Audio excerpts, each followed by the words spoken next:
Hi friends, good to see you again. I wanted to hop on and let you guys know something about our ELA packets that we have. In our ELA packets, you'll notice on Mondays, Tuesdays, and Wednesdays, you're going to continuously do a form of reading and then a respond to the text, it's called. This is your comprehension skill, guys. If you're wanting to remember where we are in our classroom, this is the comprehension skill. So for my example, I'm going to show you exactly what I would expect a student to be able to do. This kind of writing is called race writing. And if you notice, it says R and A, and then C and E. And I'm going to go through and explain what each of those are. These are used across all grade levels. When they go to take the M-STEP in the 3rd grade, they're expected to write with race writing because race writing meets all of the criteria that they would need in order to get a proficient score. So I'm taking our story from this week that was on Wednesday, The Friendly Cactus, and I'm going to go ahead and read it and then show you exactly how to do a race writing, which is our response to the text, okay?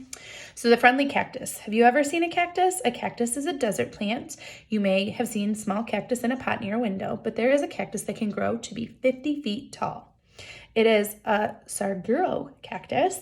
It is green and has long arms, and it has many sharp spines. This does not stop the saguaro cactus. It makes plenty of animal friends. This tall cactus makes a nice home for birds. The woodpecker pecks a hole in the cactus. The hole can be used for a nest. A cactus can be a home for hawks too. They build nests in the arms of the cactus. Bats can help make a new cactus.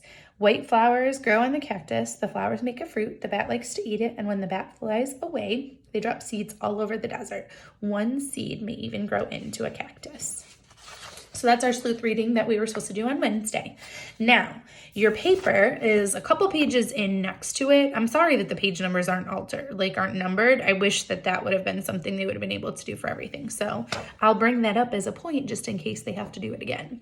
So this is what your race writing looks like. There's R, A, C, and E. The R stands for restate the question. So you're going to turn the question into a statement, okay? So our question up at the top right here says, what is the main idea of the story, The Friendly Cactus? So I want to take that and I want to turn it into a sentence. So instead of saying, what is the main idea? I would say, the main idea is.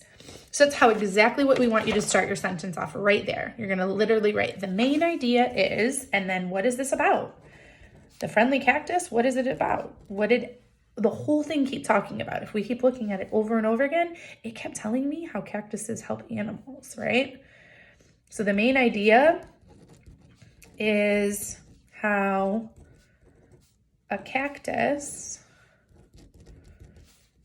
helps animals.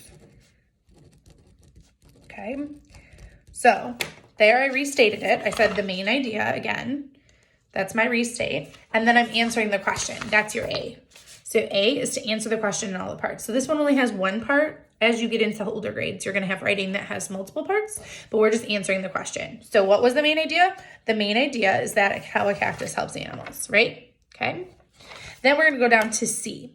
C is citing. What that means, and the kids, you should be able to tell your parents, in order to tell where you got the information from, you need text evidence. That's what we call it. I kept telling them, you might know something about it, but we can't just guess it from our brain. You have to show me where you got your information. So that's what C means. Cite the evidence. Where did you find that? How do you know it? Yes, part of you have schema and you have that kind of thing, but we are looking for it from the text, okay? So I can go back into this text, and this one doesn't have page numbers, so I would go by paragraph. So this is paragraph 1, this is paragraph 2, that's 3, and there's 4. What I'm going to do is I'm going to find something in there that's going to go ahead and set that. So paragraph, and that's what I would start out by saying. Paragraph, let's look at it. Oh, look, yep. So right here in paragraph 3, it says, the tall cactus makes a nice home for birds. The woodpecker pecks a hole in it and it uses it for a nest. And it says the cactus is also home for hawks. So I would write paragraph 3 tells us that birds make holes and nests. And again, your children should be so good at this. We did this daily when we worked with me in small group, where they would go in and find the text and we would write it down. So they should be able to write something very similar to this, because they can use the text to spell everything and do everything. Even we were practicing too is underlining where we found it. So if you want to use the text to do that, you're more than welcome to do that as well. Okay, so here we go. There it is. Paragraph 3 tells us that birds make holes in nests.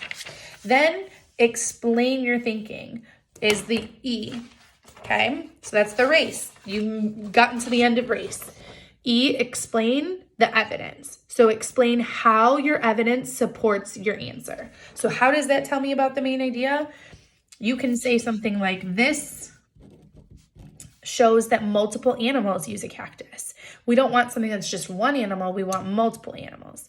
So you can say that right there. That's you using your schema. This shows how more than one animal can use a cactus. Period. Okay. So there it is. Okay. So that's a race writing. That's how they're going to be expected to respond to texts in 2nd and 3rd grade. So we really want to practice it now. If you're not perfect at it, it is okay. That E can sometimes be pretty tricky. Our A and C are usually really good, but it's going back to the text, and the E is usually the tricky part. So if your kids are tricked on that, it happens. Again, questions, concerns, if you want me to walk your kids through one of them, anything like that, just message me on Dojo. You have my phone number, text me, and we'll set up a time and we'll make sure that that can happen, okay? Stay safe, you guys. I love you. I miss you. I hope you're doing well. Bye.